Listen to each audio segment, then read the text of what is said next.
Hey guys, here we go into a quick video on craft from Vergil Ortiz and how he uses head movement to kind of fight off of his opponent's punches, mainly the jab, but in this clip a few different moves, right? Getting his head from one side of his body, finding the body shot, getting his head off the line after, slipping the right hand here, and rolling back to the back foot. Just excellent craft. And if you're interested in more of the film study, we're going to be breaking down Crawford versus Vergil Ortiz as a possible fantasy fight on Patreon. So check it out. Full film studies are available there. These are just a few clips that we're going to be pulling and kind of showing you guys. But there's some very impressive stuff from Vergil Ortiz. So as we see here, he's going to be using his active guard, right? And as he makes it to the front foot, he's looking to get his head off the line of his opponent's jab, right? And then when he meets back to the middle, back to the back foot. Again, getting his head off that line, away from that lead hand, right? All the way towards the back foot, getting his head, making a more succinct line to the back foot, then to the front foot. And now, when Maurice Hooker looks to control the space, Vergil Ortiz already has a pattern set up with his body mechanics and his rhythm and his weight to find his place on that front foot and find this free body shot. As we just play this, as he's able to slip to the front foot off of Maurice Hooker's jab and land an excellent left hook to the body.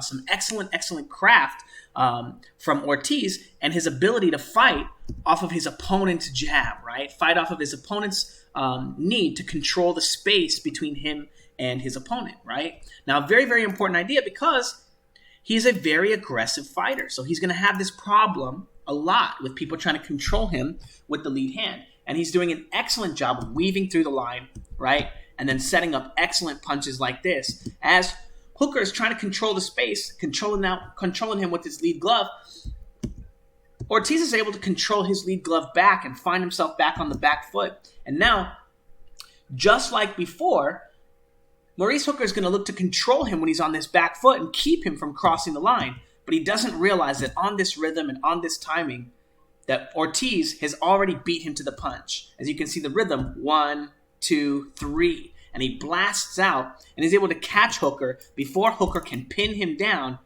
on this back foot. Because Hooker is looking to use his lead hand to keep Ortiz from getting back across the line to the front foot now. Because that front foot position is very dangerous for him.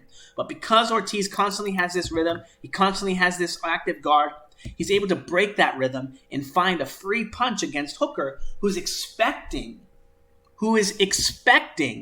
Vergil Ortiz to be in this position. He knows that Vergil Ortiz is going to be in this position because Ortiz has shown him this position many times. But Hooker is just figuring out how to fight that. And as we saw in the clip before, he wasn't very good at stopping it there either. Now again, we have the last clip. Just real quick stuff. Again, fighting off of Hooker's own jab, right? Slipping to the back foot, getting away from the jab, slipping to the front foot. And then when he gets to the front foot here, able to just shoot the jab and step forward, right? Really clever stuff. Again, fighting off of that active guard, that rhythm and that timing. Just kind of has a ton of different moves, a ton of different things available to him, all off of that kind of active guard, back foot, front foot. Shoots the jab. And now as he shoots this jab, he's going to pendulum and shoot his back foot forward, right? So he can close the distance against Hooker. Boom, boom. And try to close the distance and set up a big right hand. Some excellent stuff from Vergil Ortiz. Really good head movement. Really good active guard. And this clip just being massively impressive for me. Weaving his head or slipping his head from one side of the line to the other and getting away from all the opportunities that Maurice Hooker has to really control the line, especially with his jab.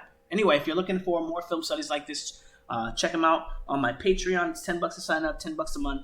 We do film studies. We do requests if you guys have fight film requests. We also rewatch all of the big famous fights, all the stuff that's going on. We try to rewatch them on Patreon when I have time. We get through most of them. We do get through a majority of the best fights that go on. So if you're interested in learning more about boxing, checking out the film studies and higher level film studies than just simple stuff like this or simple stuff that's on my Patreon or on my YouTube channel too. Or if you're looking for coaching, check out the links in the Vimeo. People are really appreciating them. People are really getting a lot of value out of those drills. If you're looking to learn boxing, check it out.